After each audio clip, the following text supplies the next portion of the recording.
الله الله الله الله ما لنا مولى سوى الله الله الله الله الله ما لنا مولى سوى الله. Alhamdulillah wa salatu wa salam ala rasulillah. Assalamu alaikum wa rahmatullahi wa barakatuh.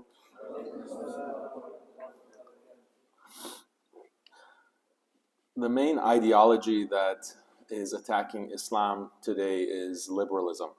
So this talk, inshallah, is going to be about liberalism. And I've been asked to make this a little bit more technical or a little bit more in-depth than just a general talk. So if you have any questions at the end, we'll have a lot of questions. We're going to go till Maghrib, right? So inshallah we'll have plenty of time to address questions as well. So what is liberalism? What is this ideology that is, I'm calling, the most toxic, the most anti-Islamic ideology today that is affecting, I can say, 99% of Muslims in the world? It's either affecting their thinking or it's affecting their lives. It's affecting how they can live their lives. This is the dominant ideology that's imposed by governments on the entire world, imposed through international law. So do you know how the United Nations has certain laws that they apply to the whole world? The whole world has to accept these laws, and they force every government to accept international law. If you violate international law, then you're going to be prosecuted in international court, and your country can be sanctioned. It can be even invaded because it violates international law. So this is the global order, and they call it a rules-based order. We have rules, and everyone has to abide by the rules, except when we don't want to abide by the rules, then we can violate it. But everyone else has to abide by the rules. These rules are based on liberalism. This philosophy, ideology of liberalism. So what is liberalism? Liberalism began in what's called the Enlightenment in Europe in the early 19th century, and also the later 18th century, early 19th century. And it's this philosophy that's based on atheism. The atheists at this time in Europe, they wanted to reject the Bible. They had already rejected the Catholic Church because of something called the Protestant Reformation, which happened in the 16th century. So they already rejected the authority of the church when they had become Protestants. But then they took one step further and they rejected the Bible and Scripture and the authority of God. We don't need God to determine how to live our lives. We don't need God to tell us how to live our lives, how to worship, how to be good people, how to organize our families, our marriages. We don't need the Bible. We don't need God, revelation. We have the mind. We have science and reason, and we can figure out what is the best way to live life. And these Europeans had been traumatized because of the wars that followed the Protestant Reformation. There was a break within the church. Protestants came on one side and Catholics on the other side, and they were fighting in these bloody wars for centuries. And over 5 million Europeans were killed in these wars. So their philosophy was that, see, religion causes war. Religion causes death and killing and violence. We need to use reason and science in order to understand how to live and how to organize society, how to organize our nations. This is what the period called Enlightenment. And they were very militant in their newfound ideology. The ideology of the Enlightenment led to the French Revolution. So if you read about French history, you know that in 1799 there was a revolution, and so many churches were destroyed, And so many priests, Catholic priests, were killed. So many Christians were killed. Why? Because according to this new reason and enlightenment, religion is something that holds you back in life. It's something that leads to poverty and backwardsness in society. It leads. If we maximize everyone's individual pleasure, then all of society is going to improve. And there's no good beyond that. There's no good beyond your personal pleasure. So when I debate atheists, I'll ask them, what's good? How do you define good? And they always have to define it in terms of your personal pleasure. What you feel is good, what brings you bodily pleasure from eating, from doing certain things, from intimacy, that kind of pleasure, that's what is good. There's nothing good beyond that. This is what they claim. But this is a very materialistic ideology, philosophy, and it's a corruption of human nature. If you understand this point, then you can really deconstruct human rights, you can deconstruct liberalism, you can deconstruct this entire Enlightenment philosophy if you understand this one point. That the human being is not a pleasure-seeking machine. We're not pleasure-seeking robots that we just want to go and get pleasure. And that's what's going to make us happy. That's what's going to satisfy us. This is a lie. This is the myth that the Enlightenment atheists created. They created this myth because that definition of human being serves their philosophy. If you accept that definition of human being, then you will have to accept liberalism, because liberalism is the philosophy that will increase your pleasure, increase your individual personal pleasure. So this is why they push this idea of this definition of human being. That's their trick. And when you push that definition of human being, then you have to accept liberalism, because you have to maximize pleasure for the individual. You have to accept feminism, because you want to maximize pleasure for women. You have to accept LGBT. You have to maximize pleasure for someone who is homosexual. You have to accept transgenderism, because that's maximizing the individual happiness and pleasure of the transgender person. You have to accept, even ideas and identities that we don't even know yet. They haven't been invented. So, and these identities, some of them have even started, because people are saying that, oh, well, I actually identify as a cat, or I identify as a dog. This is real, this is actually, it's not even new. I've been teaching this material on liberalism for many years, and 5 years ago I was in Florida, and I was teaching some high school, college-age students, and one of the students said, yeah, in my school we have someone that identifies as a dog. I was shocked, I thought this was just theoretical, but no, said, yeah, it's real. Someone in my school identifies as a dog. There was a parent or a teacher meeting, and with administration, we have to make sure that we don't misidentify the dog. And I couldn't even understand how you can accommodate that. But if you accept the idea that individual happiness is the first and foremost value, the priority for every human being, then you have to accept that identity and other identities too. You have to accept them on that basis of that philosophy. So this idea that at the core of what it means to be human is just to seek your personal pleasure, just to seek what satisfies you personally, if that's your definition of a human being, then all of this philosophy comes with it. It's packaged. So this is the agenda. So then how do we define human being?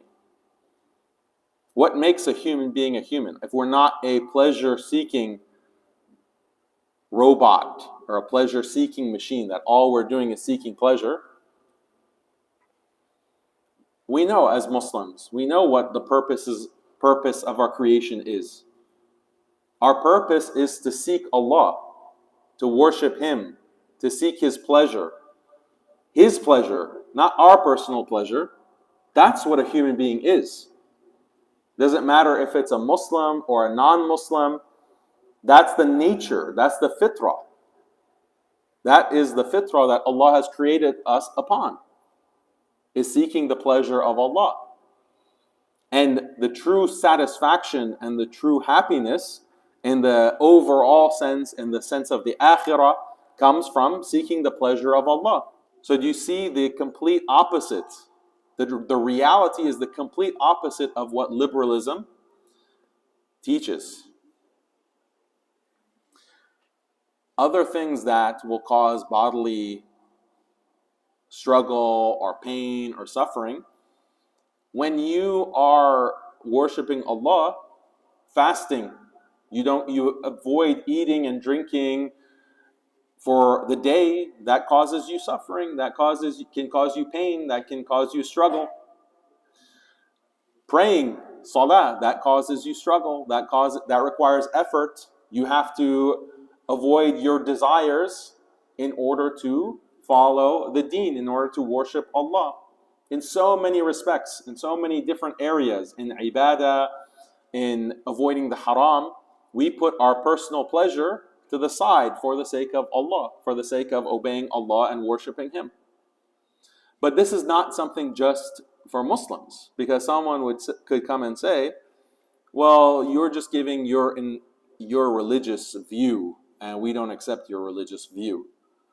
So like when you debate an atheist, for example, or even you talk to an atheist, they'll say, well, I don't accept your definition of human being. I still think, like, I'm not going to pray and fast and do all of this stuff, or jihad fi sabilillah. I'm not going to do that. So why should I accept your understanding of what a human being is? But this is the way that you explain it to them. You say that, no, the denial, when we say that humans are not pleasure-seeking machines or robots, this is found in every culture. This is found in every religion.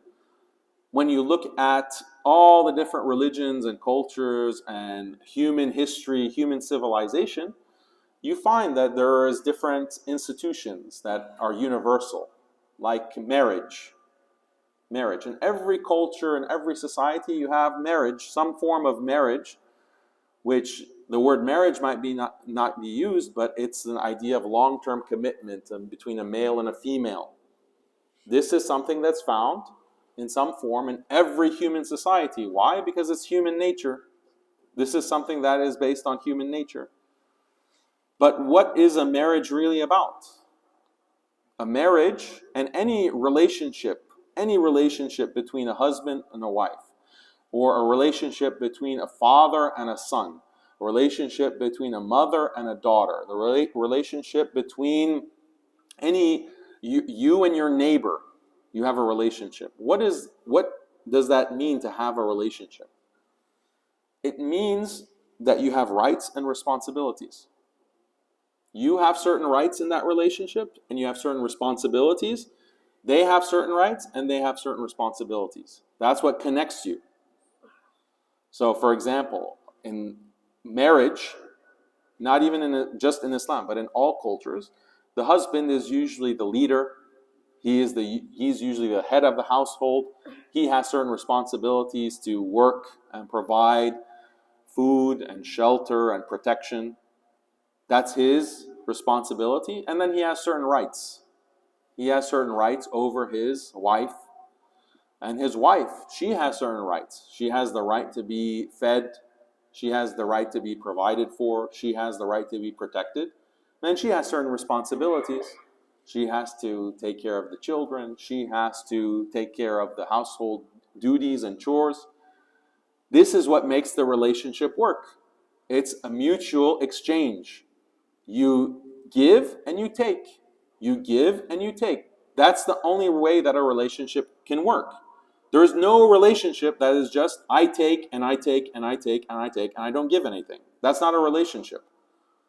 There's no relationship like that.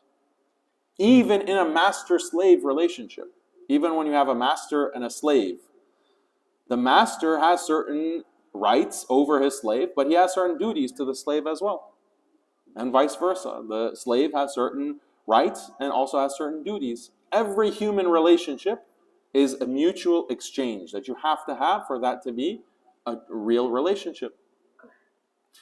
The problem, though, is if you say that, no, you have to maximize individual happiness because you are a pleasure-seeking robot, pleasure-seeking machine, is just what is going to make you more happy. If you just take and give nothing, yeah, that's going to make you more happy in the pure, in the calculation of what's going to make me more happy. Is it possible, for example, I'm a husband and I just get benefits from my wife constantly with no responsibility. I don't have to provide. I don't have to go to work and make money to pay for rent, to pay for food, to pay for clothes. I just get benefits from my wife. My wife has to serve me. My wife has to cook for me, clean for me, take care of me, do everything that I want, and I have nothing to give in return. That will maximize my happiness. That will maximize my pleasure if it's true that I'm a pleasure-seeking machine, if that's true.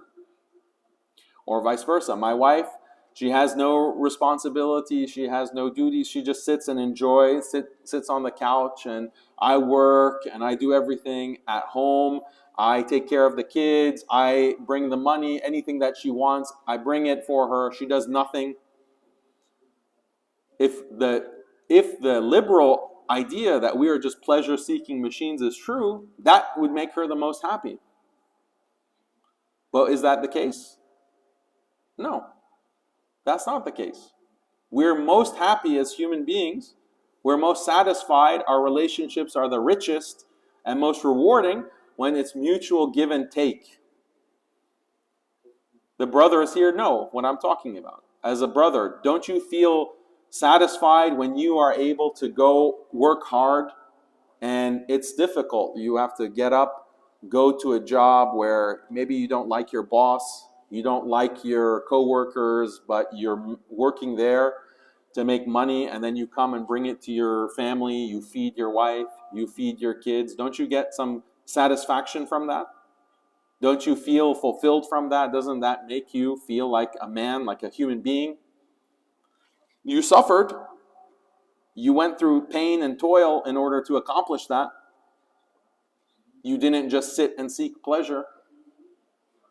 So this shows how the liberal idea or the liberal definition of a human being is completely false. It's completely false. Look at atheists themselves. They think that they're so happy and fulfilled. This is false. Many of them are deeply depressed individuals, and you can tell this when you talk to them, but they're just in denial, they're delusional. In reality, look at the average Muslim. The average Muslim who is waking up for Fajr, that is going to the masjid, that is fasting in Ramadan, that is giving sadaqah. The idea of giving sadaqah, for example, that money that you're giving, you could be spending it on yourself. If you're truly a pleasure-seeking robot that wants to maximize his pleasure, any penny that you have, you should spend it on yourself, on things that bring you joy and bring you satisfaction. Go travel the world, go buy the most expensive clothes, go experience the newest video games or the newest tourist attractions. Every penny, you should save it for that purpose. But actually, you become, when you don't spend on others, this actually has a big spiritual harm on you. You actually can feel that selfishness, that you just are consuming, and you don't actually give to others. You don't spend zakat. You don't give sadaqah. You're not helping others. You get sick. It causes people to get sick. That's because we are not pleasure-seeking robots. That is not what human beings are. And this is not something that we know just because we're Muslim. This is something universal. This is universal human nature because that is how Allah has created us. That is how Allah has created us. So whenever I have a debate with an atheist, I bring these points. I say, look, we have this universal ground of human nature that everyone accepts. We have institutions like marriage. We have institutions like family. Look at the family relationships. So much of human happiness is on the basis of having a good relationship with your dad, having a good relationship with your mom, having a good relationship with your siblings, with your extended family. That's what brings so many people in the world joy and happiness in life, and satisfaction and fulfillment in life is having those kinds of relationships. But what does liberalism say? It says that, no, your parents are toxic if they tell you what to do. Your parents are toxic, or, why can't they let you do what you want? Why are they trying to control your life? Your parents must be narcissists. They only care about themselves. They don't care about you. You should pursue what makes you happy. This is the message that's constantly given to children. Oh, as soon as you're 18 years old, you need to go on your own way. Leave your parents, go to school in another state, maybe even another part of the country. Pursue your own way in life, and your parents are just going to hold you back. They create a kind of conflict between parents and children. This is what children learn through schools or through media. This is a message that is given to youth. And it's, again, based on liberalism. You as an individual, you have to look out for number one, which is yourself. So if you're constantly prioritizing your own individual desires, your individual pursuit of happiness, then anyone who gets in the way of that is an enemy. Anyone who tries to tell you, no, help me, you're my son, you need to take care of me. You're my daughter, you need to take care of me. You should take care of me. You should want to take care of me. Oh, that means your parents are toxic. Oh, that means your parents are trying to stop you from pursuing your dreams. What about what you want? What about your hopes? Prioritize yourself. Prioritize what you desire. This will destroy the parent-child relationship. This destroys families. And it goes back to the same idea. Are you, as a human being, just trying to maximize your own individual pleasure and happiness? Or are you going to be more happy if you have a big family to take care of you and you take care of them? What is actually going to lead to more happiness? Family community. Look at a community. The masjid, for example. The masjid, or any community, even for non-Muslims. When you're a part of a community, you have to follow certain rules. You have to follow a certain dress code, for example. You have to stand in a certain place. You have to come at a certain time. You have to follow, when Salatul Jummah is here, you can't come and sit with a big, bag of McDonald's and eat a hamburger while you're listening to the khutbah. Even though I've seen some people try that. Right? You have to obey the rules. You have to obey the rules. But what do they say now? It's like, oh, I feel judged. Why can't I just be myself? Why can't I do what I want? Why can't I dress like what I want? Why can't I stand where I want? This is how many are attacking masajid. Again, it's based on this idea of individual happiness. What you want is most important. But if that's the kind of attitude that you have, then you can't have a masjid. You can't have a community, because everyone is going to want to do what they want. Every person cares about his or her own whims and desires. You can't have a community. Think about any organization, any institution. You have businesses, you have armies, you have bureaucracy, government institutions. They all operate on the basis of a chain of command, all on the basis of everyone has a defined role. You do your role. If you don't do your role, you're out of there. It's not about what you want. It's about what is necessary to preserve the organization. That's how every secular institution is run, on that basis of defined roles and responsibilities and a hierarchy, a chain of command. But when it comes to our masajid, they say, no, everyone is an individual. Like, no one should feel judged. Why aren't you accommodating different views and different beliefs? And why aren't you more open and tolerant to this group and that group? This is an attack on a masjid. This is an attack on the institution of masajid. And there was a government-funded effort to actually undermine masajid in this country. They made a documentary, actually. It's called Unmosqued. Have you guys seen this? Who's seen the documentary or heard of the term unmosqued? It came out of DC, actually. You didn't hear it? Okay, alhamdulillah. You've heard it? Unmosqued. Yeah, so-called gay Muslims there. Yeah, you heard it? He probably was involved with it, yeah. And they had this idea of a third space. Have you heard of this third space? It's coming, and there's somewhere called, I won't mention the name, just in case the masjid doesn't want me to mention any names, but it's a concept of third space. And the idea, it's coming from Christians, but it's like liberal Christians to liberalize Christianity and destroy Christianity. They applied it to Muslims as well. That, the masjid or the church is such a judgmental place, and they're not accepting of different identities, and you have to accept people for who they are. Come to the masjid or come to the church as you are. This is their slogan. Because you don't want to be judgmental. And so they made this documentary where they interview gay Muslims, quote unquote. They interview feminists. They interview Qadianis. And these people say, I didn't feel welcome. I didn't feel welcome in the mosque. So I was pushed away from the religion. I was pushed away from Islam. It's like these sob stories. It's like this is emotional manipulation. This is emotional manipulation because some people will say, these poor, we can't push them away from Islam. We have to invite everyone to the masjid. This is a psyop. This is a trick in order to undermine the masjid. To get the masjid, if you start to accept everything, you'll be destroyed so easily.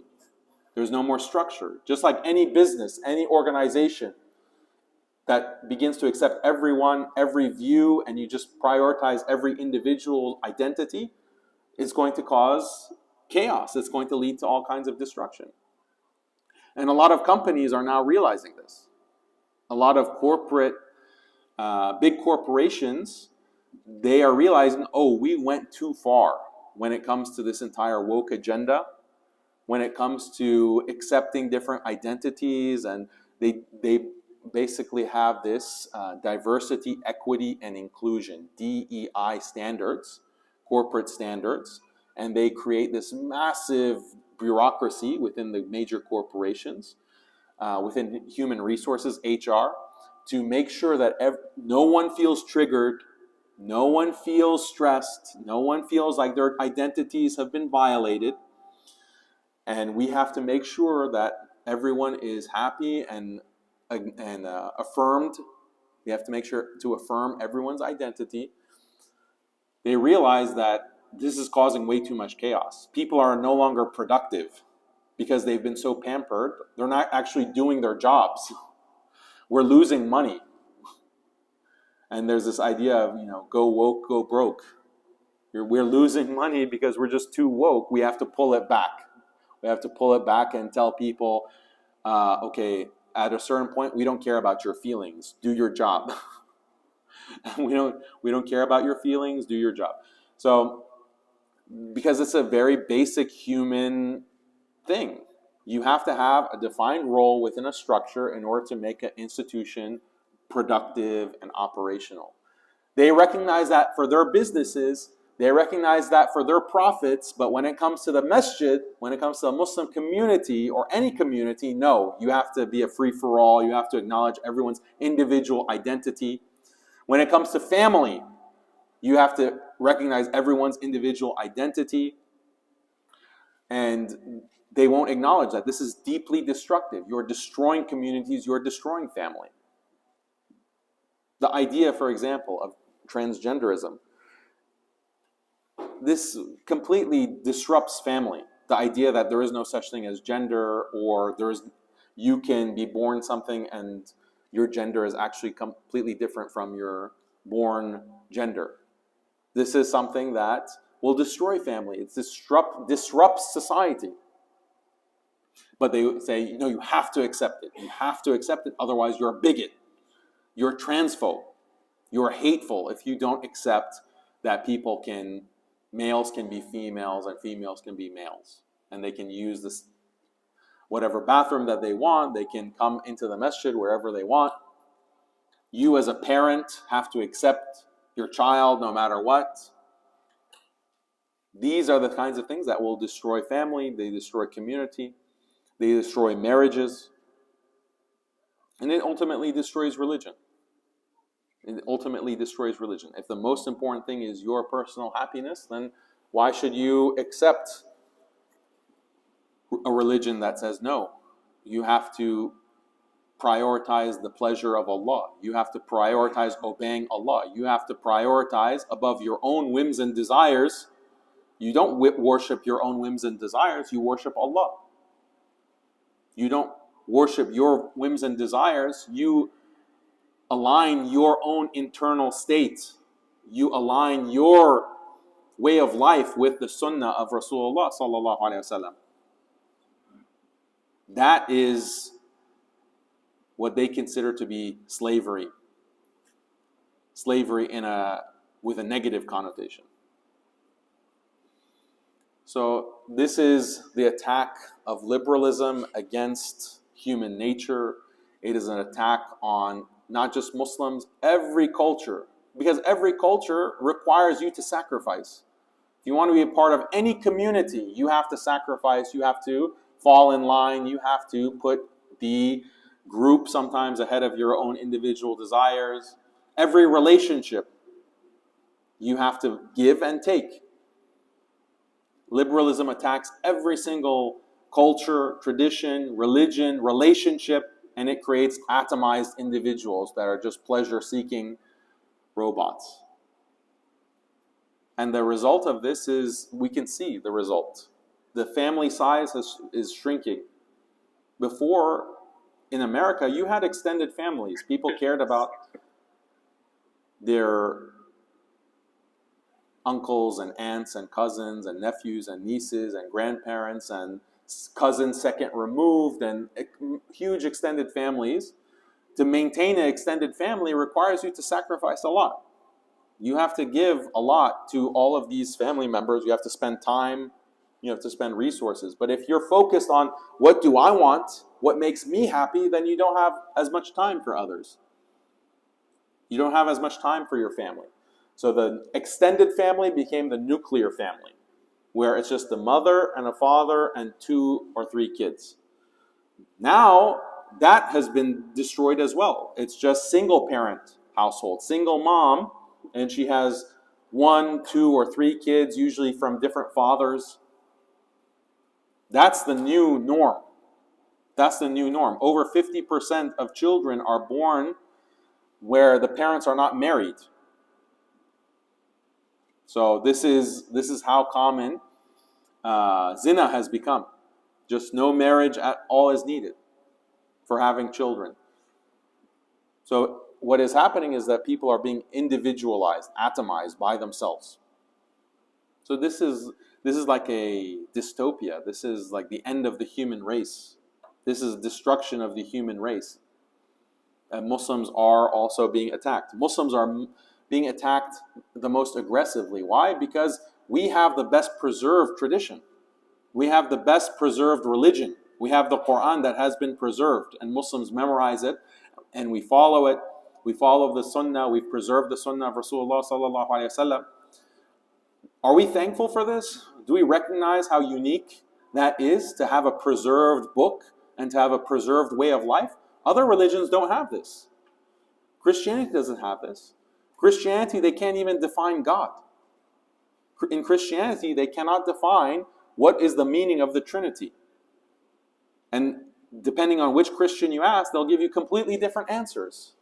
That's because their Trinity is so difficult to define and understand. It is so complicated that most of them, if you really push them, they'll say, oh, it's a mystery, we can't know. Okay, so the basis of your religion is a mystery that's unknowable. How can you preserve that? How can you pass that from one generation to the next? That's why they have so much apostasy. People who are leaving Christianity and becoming atheists, or they're becoming agnostic, or they're just becoming religiously unaffiliated, meaning they believe in some higher power, but they don't follow any organized religion. Judaism, the same thing. Judaism, they also don't have a defined understanding of God. If you read the Bible, the Hebrew Bible, you'll find certain parts of the Hebrew Bible that talks about many gods, that talks about a council of gods. That's in the Hebrew Bible, yes. Polytheism is found in the Hebrew Bible. This idea that Judaism is a monotheistic religion, it's more complicated than that. Judaism has had many different strands, including polytheistic strands, henotheistic strands. Henotheism means you believe that there's one head god, but there's also minor gods. That's henotheism. There have been Jewish groups that, in ancient times, that followed henotheism. And the remnants of these beliefs are found in the Hebrew Bible, because the Hebrew Bible is just a compilation of different books. So there's no comparison actually between the Quran and the Bible, even the Hebrew Bible, if you guys didn't know this. The Hebrew Bible has things like, so an analogy of what the Hebrew Bible is. Imagine if we had a book, okay, that was surahs of the Quran, but then we attached some books of tafsir to the Quran. We attached some books of tafsir. Then we added some books of hadith. Then we added some seerah, some books of seerah. Then we added some Arabic poetry. Then we added some commentary on that poetry. And we put that all between two covers, and we said, this is our holy book. That's what the Hebrew Bible is. And then the Christians came and they added some more to that. They added some letters, like, oh, here are some letters from, here are some letters from the Prophet ﷺ to different kings. And we added that, and we put it all between two covers. And then, we added some works of kalam as well. We added some works of philosophers as well. We put it in between two covers. This is our holy book. That's what the Bible is. If you look at, according to academics, there's over 100 different authors in the Bible, in the Old Testament and the New Testament.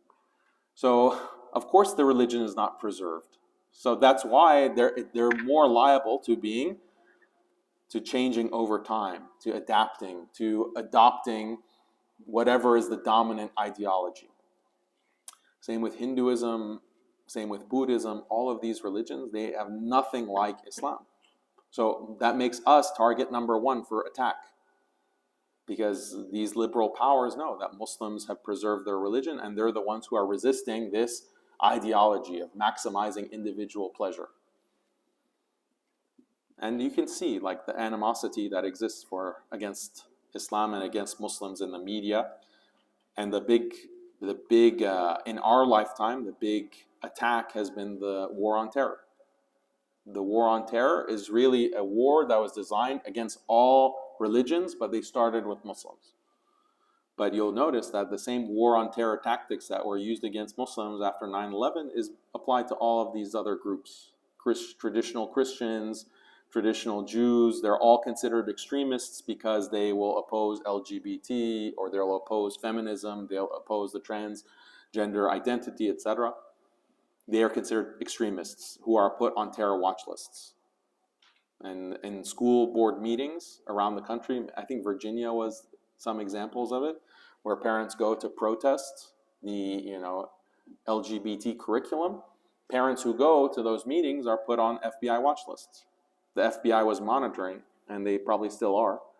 Christians, conservative Christians, or conservative Jews, and these are the tactics that were first used against the Muslim community.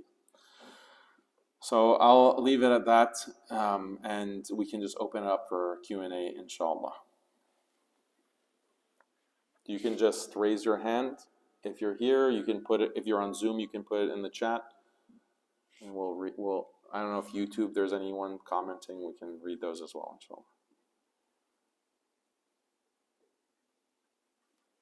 Yes.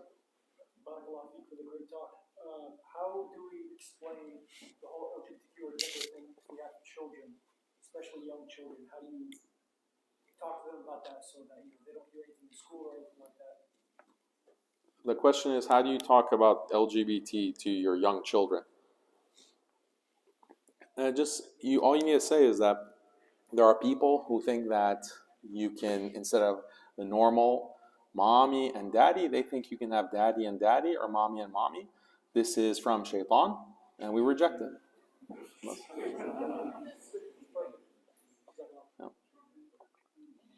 Yeah, I speak from experience because, my kids also have this kind of, these questions because they see things,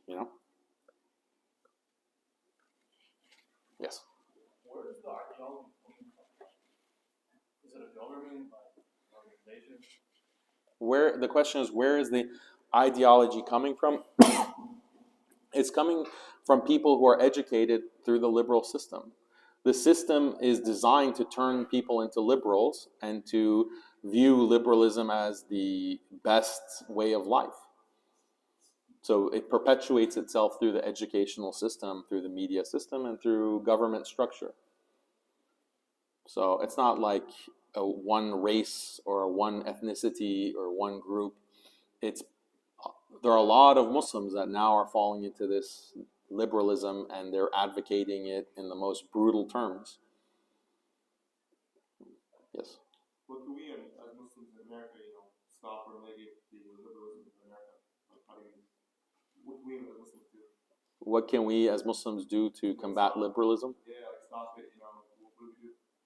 We just hold on to our religion. We hold on to Islam, and we don't compromise.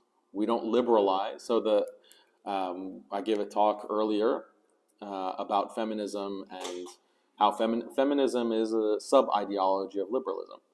And it's very sneaky, how they try to reform Islam. They introduce certain issues like, women's rights. Women's rights are important in Islam, no doubt about it. But who defines women's rights? Just like we asked before, who defines what a human being is? They want to really play on people's emotions. Our women are being abused and oppressed, and we have to change the way we structure our masajid, and we have to change the way that we, what the Sharia says about rights and responsibilities, because the poor women, like this kind of emotional tactic, or like Unmasked, like that documentary. We have to reform our masajid, and our imams are too harsh, and imams really need to do this and that. They play the emotional card, and if you're not aware of that strategy, you might fall into, maybe they have a point, maybe we need to be softer, maybe we need to change, maybe we need to update. So it's mind games. It's because they have to be very tricky with Muslims. Muslims are just extreme in a good way. We're extreme in holding on to our way of life. And they are trying all kinds of psychological techniques to break that. So we have to be aware, and just by holding on to deen like a hot coal, holding on to Quran and Sunnah and the way of life like a hot coal, that is all it takes to destroy liberalism. Yes? What are other strategies besides emotionally attacking Muslims? What other tactics do they use to attack? What tactics do liberals use to attack Islam other than emotional tactics? Another tactic is co-opting religious figures. So what they do is they will put a liberal person. They will promote a liberal imam and put him on TV and promote him on social media and promote him on the news, put him in a position of high visibility. And he looks like an imam, he talks like an imam, but actually he's a liberal. Actually, he's a liberal. He promotes a liberal message. He uses Quran and Hadith to promote a liberal message. And he'll say things like, yeah, the Prophet ﷺ was a feminist. The Prophet ﷺ cared about women's rights and was a feminist. The Prophet and the way they do this is that they will cite things partially. They cite a partial thing. And then the whole point of their message is that Islam is a liberal religion. This is a very deadly, very dangerous tactic. Because Muslims, if you see an imam, you want to show respect. And this was used from the very beginning of liberalism in the Enlightenment period, when the European colonizers went to the Muslim world, like Napoleon invaded Egypt. His tactic was to say, okay, the Muslims are going to do jihad against us. They're going to try to do jihad against us. They've tried it. But what if we say that actually we're Muslims? So Napoleon claimed to be Muslim, and the French colonizers, the colonial officials, claimed to be Muslim. And they said, oh, if you do takfir of us, then that is extreme. Don't do takfir of us. We're Muslims. We have a right to rule over you. And being Muslim means being liberal, accepting these liberal values, accepting democracy and French rule. So this is an infiltration tactic. It's extremely dangerous. How do you fight back against it?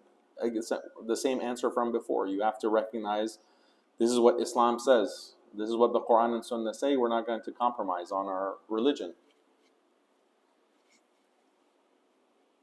Yeah. So if somebody that's like a Muslim and they're starting to become liberal, what can you do to get them back to like traditional Islam without them getting mad at you or try to address that diplomatically? So if someone is a Muslim who's being liberalized, how do you counter that? One of the biggest ways to counter it is just to point out how the world is crumbling all around us and how liberal societies are being destroyed.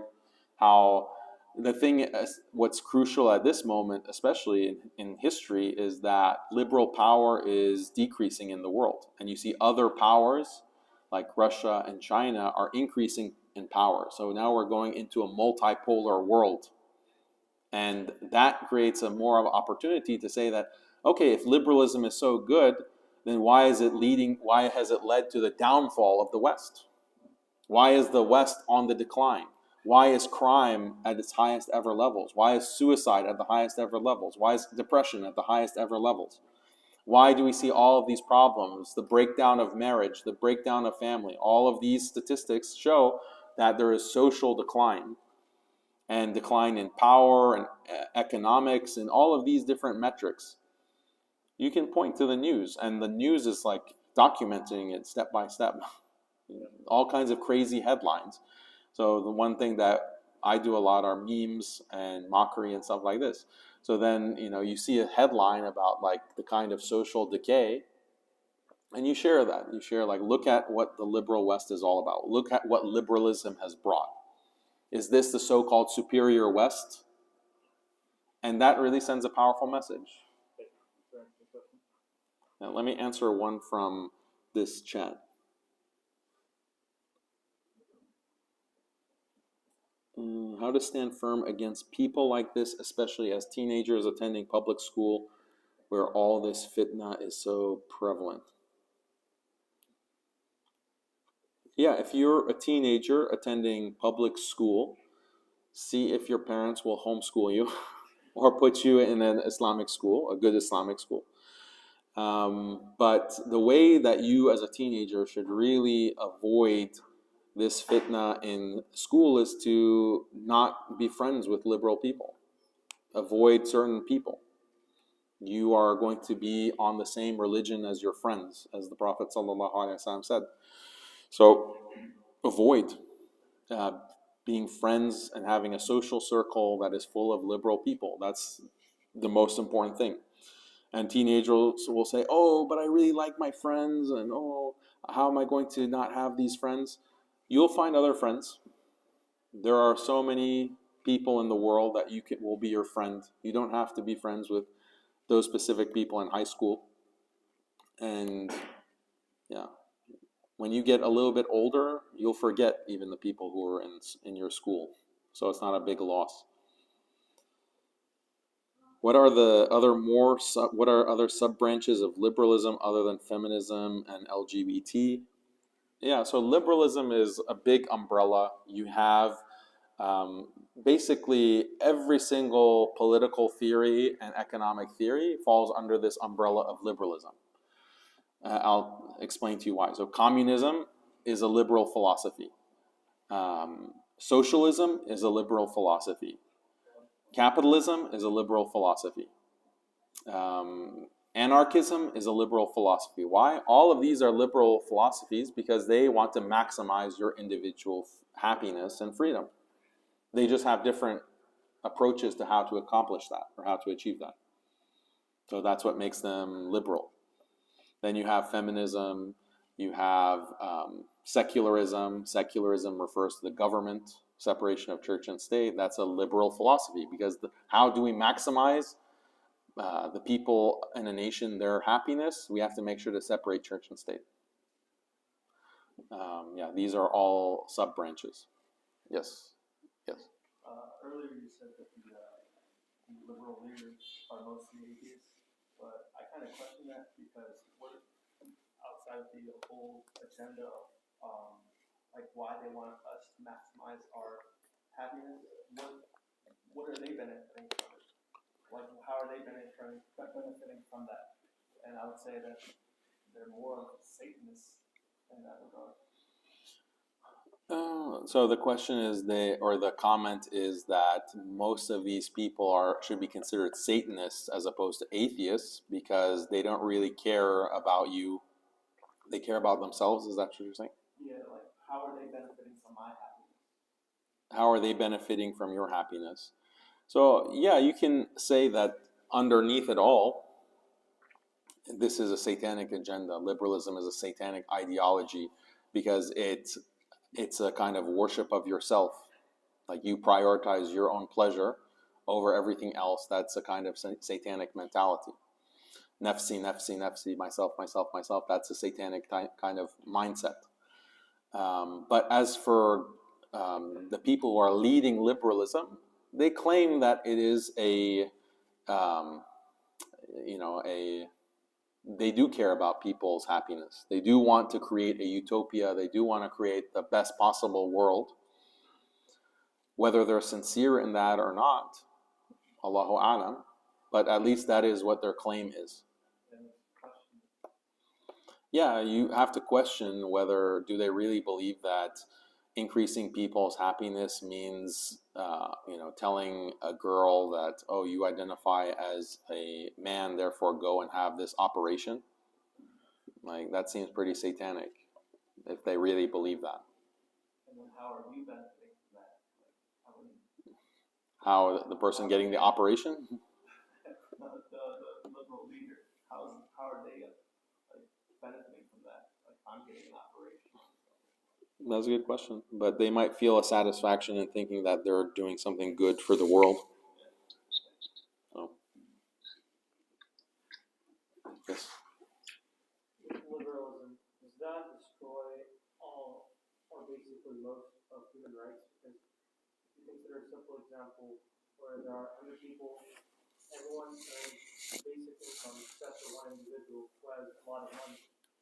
If the goal of liberalism is to increase personal pleasure of each individual as much as possible, if all the individuals just stole the money from the richest guy, that would theoretically increase individual liberty and the individual happiness of 99 people. at the expense of that one person. So with the same logic, there really isn't that clear definition of human rights with liberalism, is there? No, there is. Like what you just described, that we have to reappropriate the wealth of wealthy individuals. That's like socialism, or that's like communism. So they do have that. That is a part of a liberal theory. The communists would just say that private property is not a human right, but other human rights apply. Like you have the right to healthcare, you have the right to education, you have like the individual right for X, Y, Z. It doesn't necessarily destroy the concept of individual rights or human rights.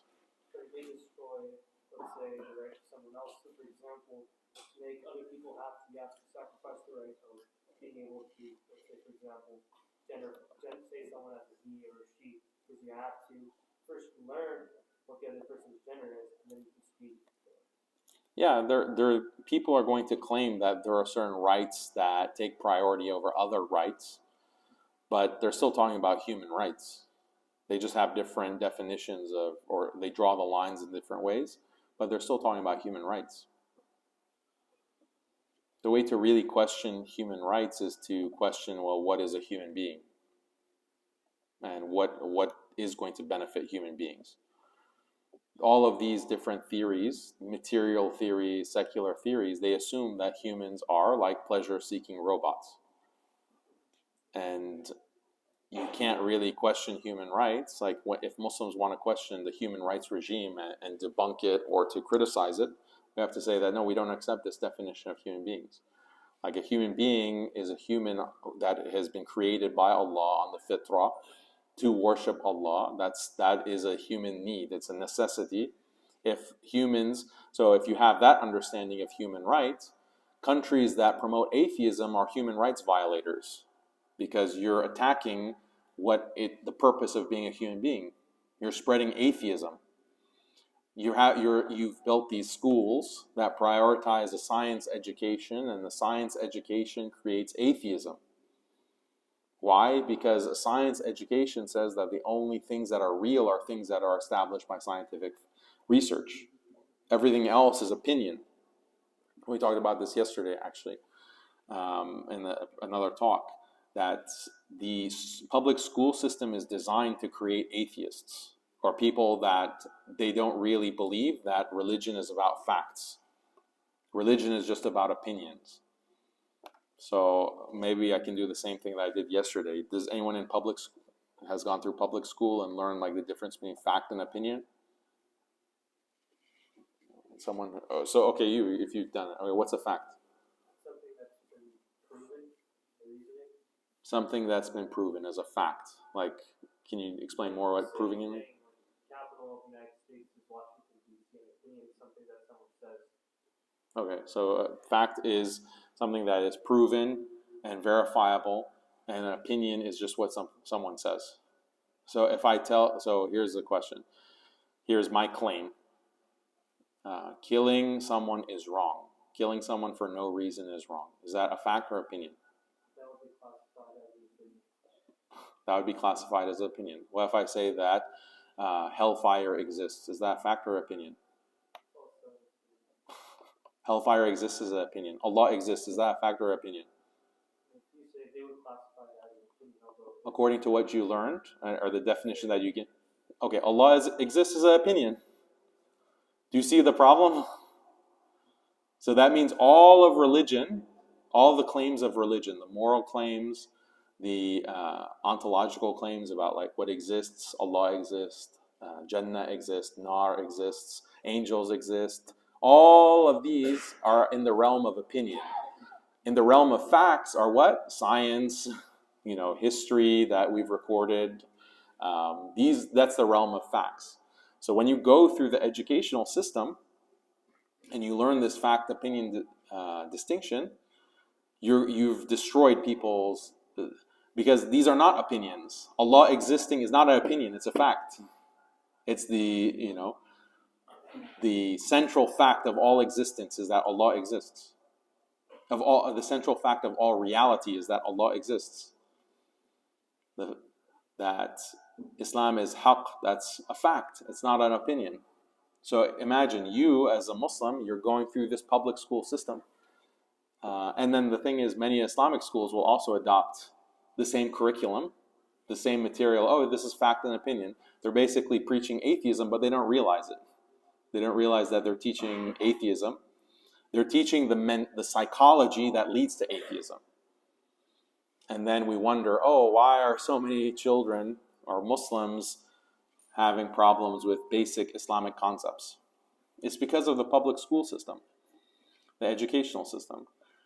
So, what was the original question? About human rights? I think you answered that question. Okay. Yeah, but it's very important to recognize that I talk to Muslims all the time who are young, and they have this problem about, wait, I don't get it. What do you mean? When you say that Allah exists, don't you mean in our opinion Allah exists?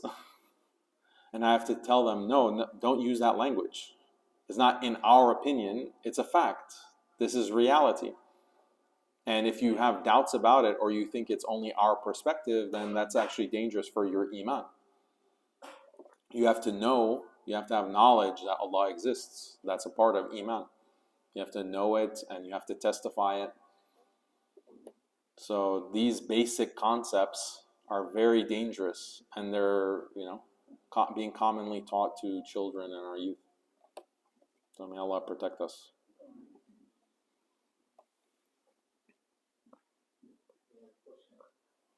Yes. Right. I want to ask, how do you defend the enforcement of like gender segregation and hijab from liberals and feminists? How do you enforce it? How do you defend like the Islamic concept of enforcing gender segregation and hijab? How do you defend gender segregation and hijab, like from an Islamic basis, or you mean from Basis if like a feminist or liberal question this?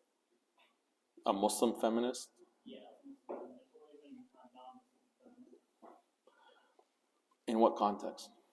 Like if a feminist asks, what's it called? How can you influence hijab? Like, shouldn't you give the woman the choice to wear the hijab rather than enforcing it? Let's say in a country, a Muslim country, right? They question why is the country allowed to enforce hijab or gender segregation?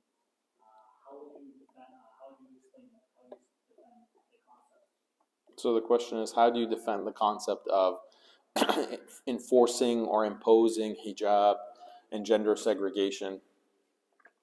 Because you have feminists who will say, oh, but what about a woman's choice? What about her choice? So there are many ways to defend it, but a simple way is that, okay, well, do you accept that people can't just go walk around naked in the streets? Do you accept that? Usually, if it's a Muslim, they'll say, yeah, well, obviously. Okay, well, then you're enforcing a certain standard of dress on people. So why is that okay? What about people's choice? Maybe people want to just... There are people, actually. There are people, they're called nudists. They think that there should be no dress code. You should just be like animals and go out, and there should be no problem with that. And Muslims get in trouble when they start opposing, so certain countries will have hijab ban or abaya ban. Like, the hijab is banned in France, for example, in schools.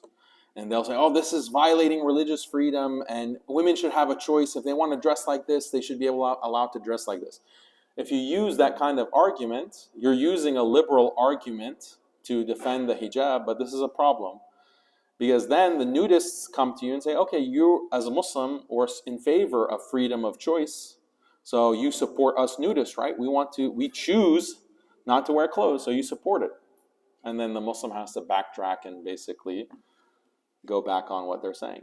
So this is the problem, that when you use liberal arguments, you get in trouble. The way to respond is that, well, choice is not everything. Sometimes your personal choice doesn't matter. Sometimes your personal choice has to be restricted for the benefit of a larger institution. If you your individual choice will increase zina in society. Your individual choice will increase immorality in society. Your individual choice will increase all kinds of fawahish in society. That is preventing all of that is more important than what you personally want. Khalas, that's it. What the person who is emphasizing the personal choice, they have just assumed this idea that what's most important is individual happiness. What's most important is individual happiness. We reject that. How do we address the topic of LGBTQ as scholars or as mentors, as leaders in community with wisdom? So they're not being called out, and at the same time, the topic is being addressed. It's a major concern on Muslims here, or the main area that we all are concerned about. But at the same time, within the schooling system, people add it too hard, they start calling you out, or no one wants to go to prison for it, for example, or violating the rights. You will not go to prison for criticizing LGBT. You will not go to prison. There's no criminal prosecution for you to express your religious commitments, your religious beliefs. So this is not a problem in the United States. There is no police that are going to knock on your door if you say that homosexuality is immoral, transgenderism is immoral, and it is the peak of immorality. It is actually the peak of fahisha, and it's something that will destroy society in the way that Qawm Lut were destroyed. So the way to address the issue of LGBT and with the most wisdom is to just share the story of Lut alayhi salam, the prophet, and his people. Share that story.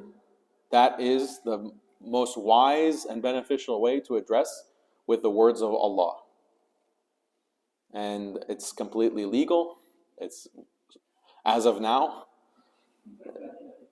So that's how you address it.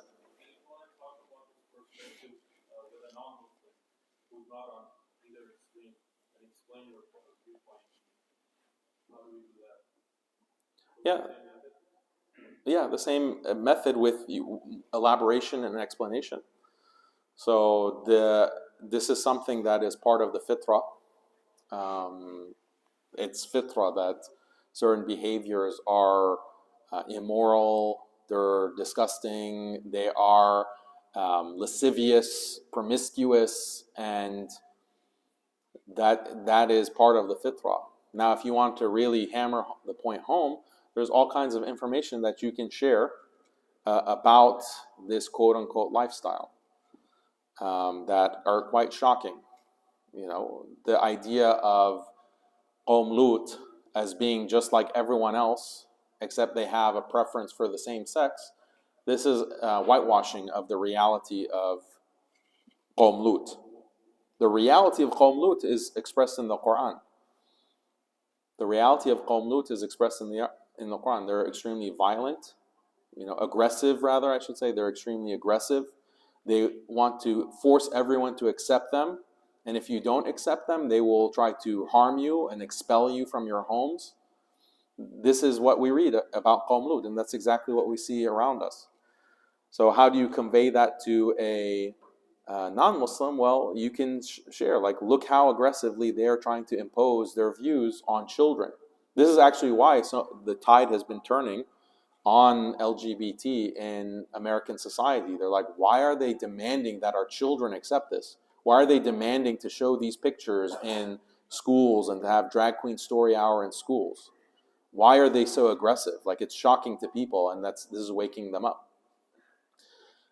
So there are many things that you can point to that any reasonable non-Muslim will also find a lot of common ground with you on, inshallah. Yes. Recently, there's been certain members within our community, not the very well-known ones, but even members of our community who are now reinterpreting in the Quran when it talks about Haqiqatjou, and they're making these very fringe arguments about action versus intention and things like that. How do we respond to those members within our community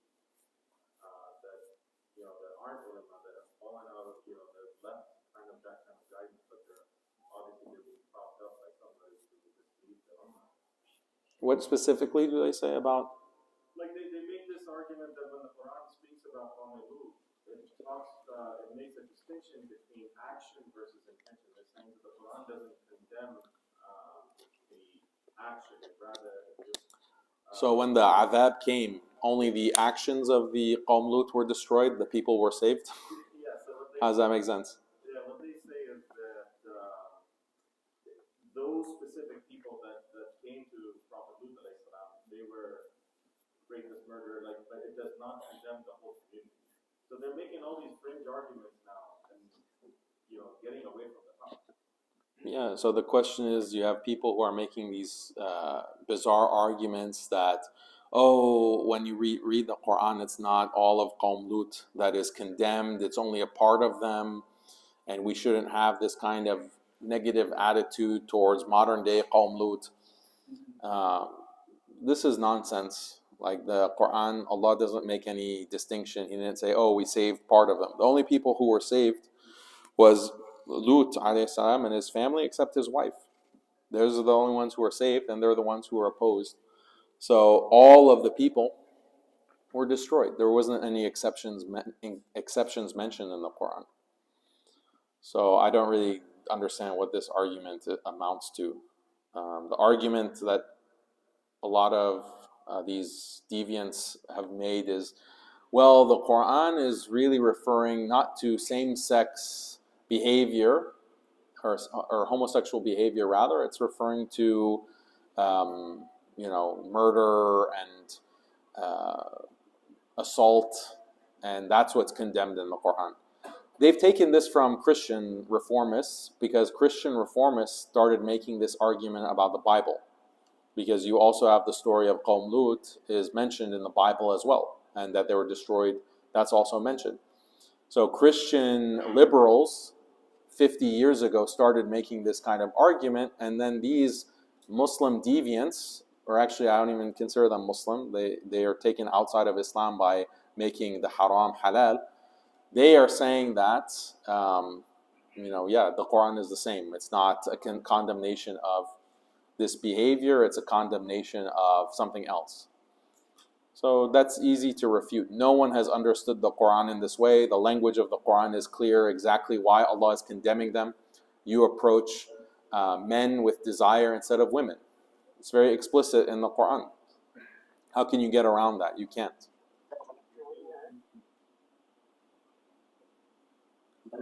Yes. My question is, how can laymen like us, what can laymen like us combat liberalism, particularly in the high school setting? How can you combat liberalism in a high school setting? Just stick to your religion. Stick to Islam. Wherever you see any violation of Islam, just avoid that. Don't involve yourself, don't mix yourself with that. That's the best thing that you can do to fight liberalism. Worry about yourself, protect yourself. And then how can we do outreach to our friends or maybe them grow up a little bit? Yeah, you have to make a cost-benefit analysis, because sometimes if you want to help a friend, like for example, if someone is drowning, sometimes if you try to save them, you'll drown with them. So the priority is yourself, save yourself, and this is a clear Islamic principle. You should not sacrifice yourself to help someone else who's in trouble. So if your friends are falling into this, can you help them without you also being influenced negatively? If they're Muslim friends. So that's a decision that you have to make.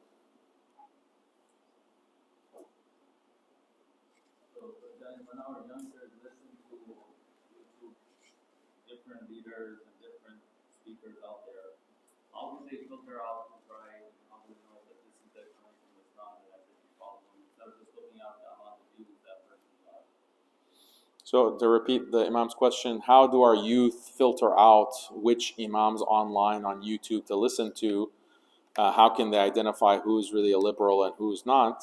The easy answer is they should just consult with you and ask you. No, really, that's the real answer.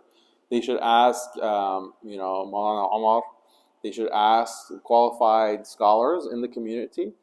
Who should we listen to? That's the advice. Yes. I was gonna ask. So from I guess personal experience, I guess a study showed that women tend to be more compassionate towards this, and I feel like sometimes the agenda is targeted towards women. How do you think best way to go about like addressing women or families like our lives? About what? How do we address? How to, I guess, challenge their understanding, because they're being challenged on their Islamic understanding. So how do we kind of go about it lightly? Because we don't want to be too harsh. And the same thing like we were saying earlier, like that's kind of the trap, like where they say, "Oh, they're being too harsh." Then Harsh on LGBT or harsh on? like anything, like the liberalism agenda in general.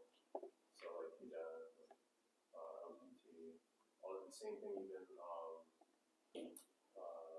what you were saying about like, oh, we need to be softer towards these other people because we need to welcome everybody into the masjid, even though they might not want to comply with the masjid's rules and stuff.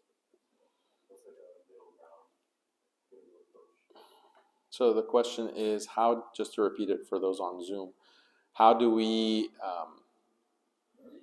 Women and girls are more compassionate, and therefore they're more vulnerable to this kind of message of tolerance and accepting liberals and LGBT and all of these other deviant groups. So how do we strike a balance in advising them? And are they targeted more? Are women targeted more? Yes, definitely. Like that's the entry point for the Muslim community.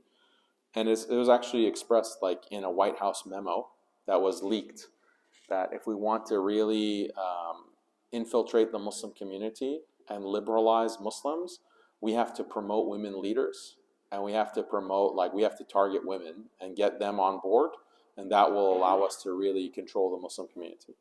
This is actually a universal strategy for influencing people, and it's actually found in the Quran.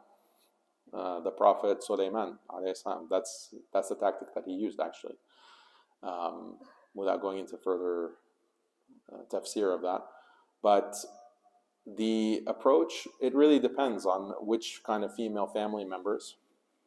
But oftentimes your female family members will look to you as a man for leadership. And the kind of attitude that you express, they will adopt that. Even subconsciously, they will adopt that. So you have to be very clear and provide that moral standard. You have to be very clear-cut and harsh. You're not harsh to them, but you're harsh on the issue. Like, this is clear-cut. This is an area of Islam. There's no ikhtilaf. There's no flexibility on this. This is batil. This is fahisha, or whatever it may be. You be very clear-cut. Then your female family members, inshallah, they will take from that and they will follow that. That's a general guidance that I would give. Okay. Subhana rabbika rabbil izzati amma yasifun wa salamun ala al-mursalin walhamdulillahi rabbil alamin.